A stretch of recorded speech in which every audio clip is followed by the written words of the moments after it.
Dirt, Chapter 13, Trudy the Traitor. Although Trudy had been briefly amused by Dirt's charming ways, I knew that she would continue to check up on me after the weekend to make sure I'd moved my pony out of the house and that I'd returned to school. But the weather was so nice, clear and sunny, and Dirt and I passed the weekend so pleasantly, taking short walks, practicing commands, and generally enjoying each other's company, that I chose not to worry. By Monday, I'd put Trudy out of my mind. I should have been frightened. I should have known what was to come, but I preferred living in a state of disbelief, hoping beyond hope that my worst fears would never come to pass. Late the following day, I was minding my own business, making Dirt a snack of apples and oatmeal, while I knew that Miss Muette would not approve of Dirt's eating too many grains. I thought it was okay every once in a while. Everyone needs a special treat after all. Dirt was waiting quietly behind me on his best behavior until I heard him neigh. Not good. Yonder? I couldn't believe my ears. Trudy was back and I wasn't going to get a single break. This wasn't going to be good. The oatmeal in the pot in front of me was just about to boil, and if it overcooked, it might start to be sort of slimy. Dirt hated slimy oatmeal. Yonder, please open up. Good gracious, get a grip. As the perfectly polite person that I am and minding my manners, I stopped stirring to think about letting Trudy, soon to be Trudy the Traitor, into my house all over again. Maybe if I didn't answer her, she'd give up and go away. I couldn't help but wonder how this woman managed to get anything done, considering all the time she was spending at my house. Yonder, I sighed, and Dirt suddenly nosed the wooden spoon lying on the stove. Quit it! I managed to pry the utensil from his mouth. It was clear that Trudy wasn't leaving and that I'd better answer before she made a scene. I didn't bother faking a welcoming smile or inviting Trudy inside. What did it matter anyway? She was an official social worker and could do as she wanted, unlike an 11-year-old girl who didn't talk. Dirt, however, was an entirely different story. The minute he glimpsed Trudy at the front door, Dirt swung his head over my shoulder, rolled back his lips, and lunged cheerfully toward our visitor. For a moment, Trudy froze, then shot me an aggravated look. Get that thing you call a horse off of me. Another instance of poor manners, I thought, as I calmly pulled on Dirk's thick mane. He backed up for a moment, loosening his grip. Then he changed his mind again, pushing past me. This wasn't going to be good. In a blink of an eye, Dirt had his nose in Trudy's shirt pockets. My guess was that she had something tempting stowed inside. Back, Trudy moaned. Back, you disgusting beast. I thought it was rude for Trudy to call Dirt disgusting, and he was also particularly sensitive to the word beast, considering his history with Enid. I took a deep breath so as not to lose my temper, but the truth was I was furious at them both. Trudy for calling Dirt names, and Dirt for misbehaving so fiendishly. I tried not to think about how pleasant Trudy had been when we first met, how she'd listened when I didn't speak, and how she was patient when I pretended not to hear. Dirt pushed me again and nibbled at my ear. Enough! I was exhausted. Stop! I looked sternly at Dirt and rapped him on the rump. As usual, he understood my command and immediately stilled. Good boy. He backed up again, crushing a book I had left on the floor, and then chewed on it nervously, nearly knocking over a nearby lamp. Careful. Dirt looked up at me, his one eye blinking ferociously. Yes, probably furiously. That always meant the same thing. He was ravenous, but now it was too late to lure him inside the bedroom again, so I just watched as he herded for the oatmeal, devouring it straight from the pan. Drat, I really had hoped to save some for his breakfast. Poor Trudy stood up slowly and glared at me. A scrap from her polka dot hat stuck to one pant leg, and the other remnants had blown off the front steps in a sudden gust of wind. She brushed off her knees, then her arms, then her face. I could see that I had my work cut out for me. Trudy was going to be a challenge. I wanted to explain why I needed to keep Dirt inside the house, although I knew it wasn't typical behavior, and I wanted to explain to her why I was so worried about school. I wanted to tell her about the kids who teased and tortured me. I wanted to explain how hard I'd worked to keep my grades up. that I read my books and did my homework at the worn kitchen table every night and every day, no matter that my father was locked in his bedroom in his own house night after night, sobbing and sobbing, his floor littered with bottles of beer. No matter that, I didn't know what to do, how to calm him down, how to help him hurt, how to help the hurt, no matter how I tried not to listen and to finish my homework anyway, no matter that my writing was blurred by tears, no matter what. I wanted to tell Trudy that there was no choice but to keep Dirt out of sight and inside the house, that there was no choice at all, that horrid Enid would pack him off on the factory truck, that she would soon send him to the slaughterhouse and get a bundle of crisp dollar bills in return. I wanted to tell her how Dirt learned to listen to me when I didn't speak a word. I wanted to tell her all of it, everything. My throat throbbed and my mouth chattered, but it was too late. Too late for Trudy, too late for Dirt, and too late for me.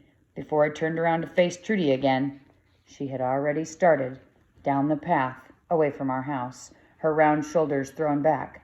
A river of pony slobber trailed from her right shoulder all the way down to her ample rear. "Wait," I wanted to call. "Stop," I started to say. But wait and stop were just words in my own head, and only Dirt could hear me. Only Dirt could ever really hear or understand. Chapter 14, The Authorities Arrive. Anyone home? I was sitting at the kitchen table just one day after Trudy's last unfortunate visit, carefully counting my newest collection of tarnished coins found in the backyard pond. If I just collected $1 more, I could buy 2 cheese biscuits at the town bakery, but the knocking broke my concentration. A visitor was the last thing I needed at the moment, and I turned to listen carefully. Anyone home? It certainly didn't sound like Trudy. I quickly eyed the door to Dirt's room. Thank goodness it was safely shut and all seemed quiet from inside. Why it was my imagination, or did I hear the front door creak open? Nobody could be that rude. Who would possibly let themselves into my very own house, unless it was a robber or axe murderer of some kind? Hiding my newfound wealth, I slipped the coins into my pocket and bolted to my feet.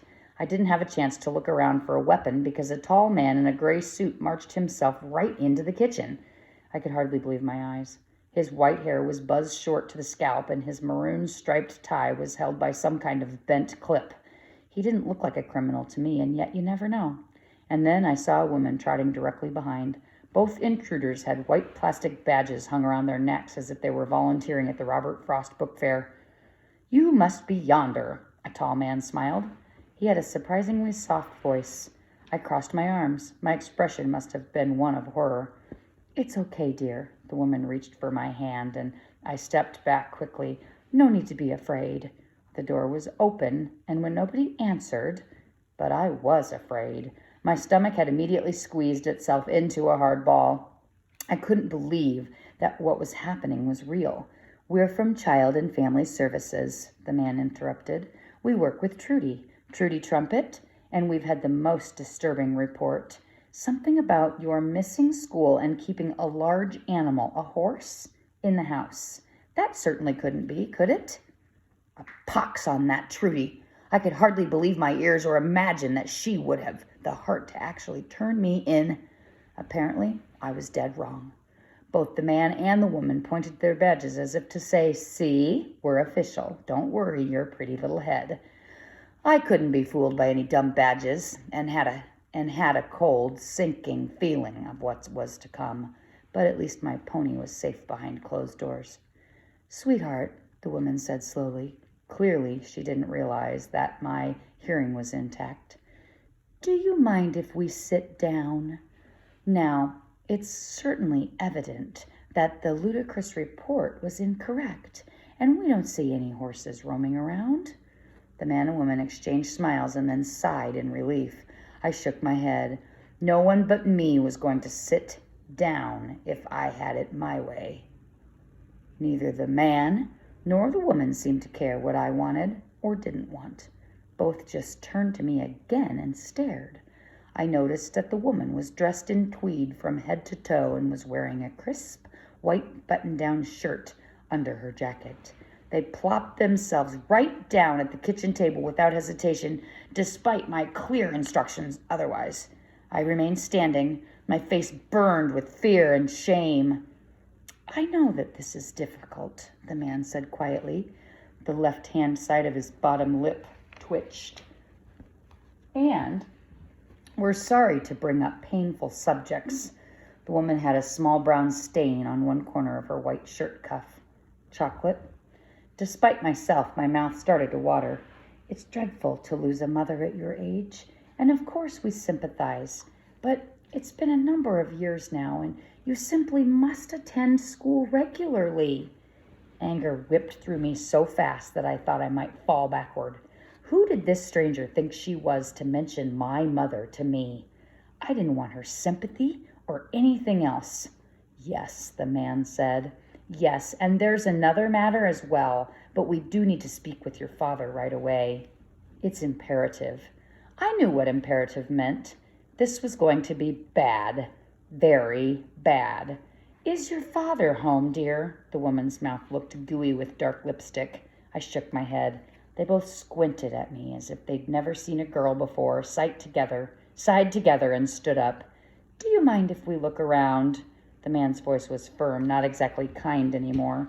I nodded. I did mind, and yet the two determined intruders continued to ignore me, walking themselves out of the kitchen, through the living room, and directly toward my father's bedroom. My father's door was ajar, and they peered inside, first one and then the other. It was hard to imagine that anybody could be so impolite.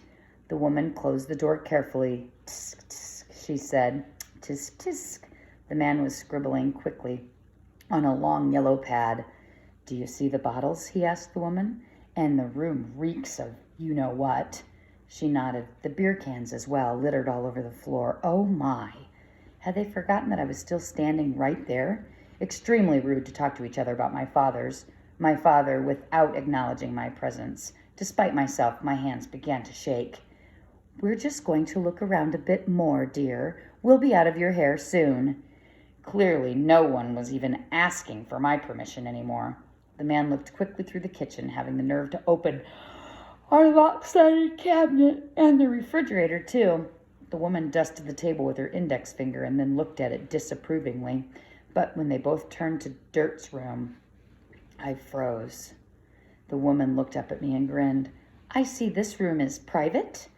They were both chuckling at the paper sign I had taped to Dirt's door, "Danger, no one allowed." I didn't think that the situation called for humor of any kind. My heart fluttered, then broke out into a full-on gallop.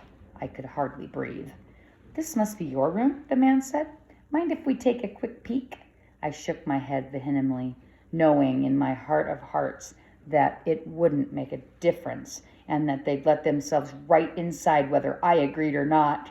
But I flung myself against the door anyway. You never know when a good flinging can stop someone in their tracks. The woman sighed and the man simply reached right over my head, just like that, just like I wasn't even there.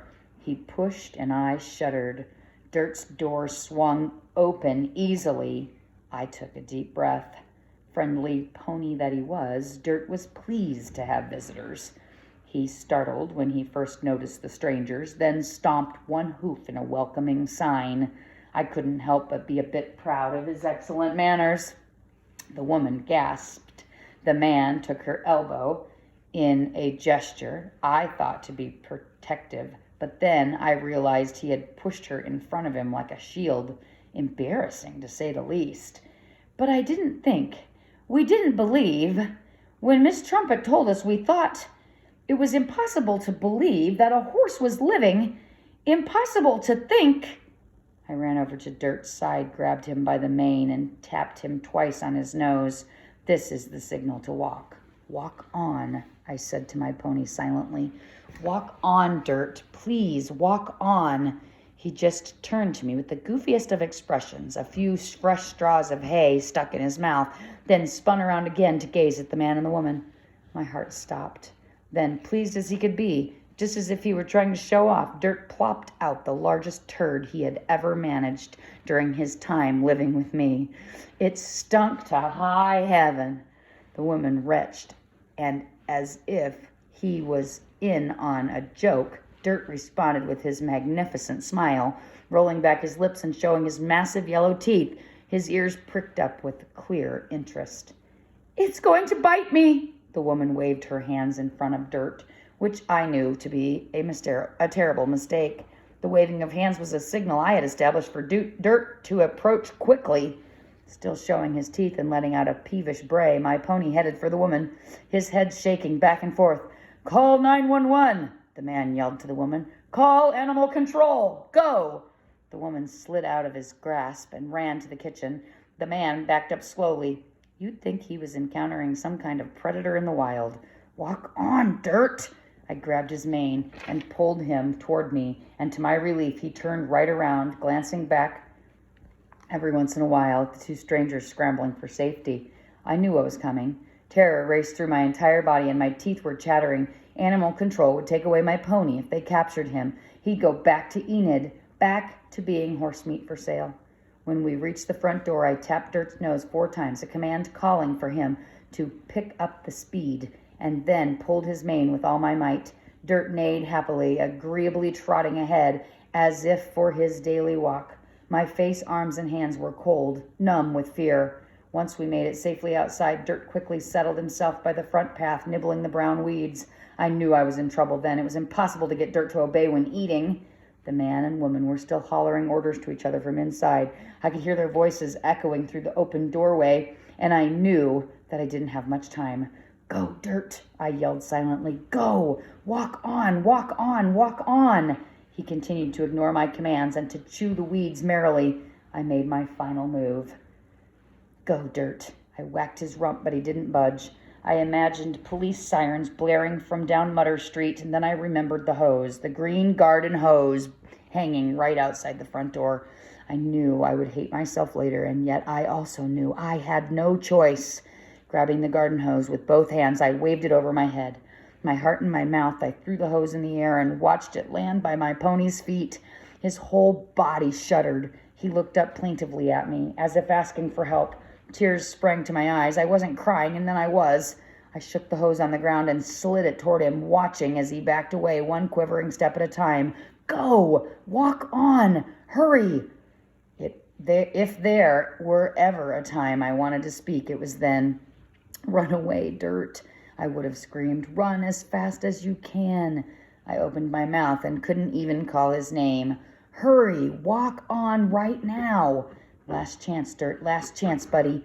My whole face was wet with tears by now. I waved the hose again, brandishing it over my head like a sword. It felt slimy in my hands. Dirt's one eye rolled back in his head, and he skittered from side to side. "Go!" And so he did. He took one last look at me, then lumbered around so that all I could see between the house and the road was my pony's broad butt. I heard him snort and sputter. Dirt cantered clumsily away, faster than I had ever seen him move. Away from my little crooked house and away from my life.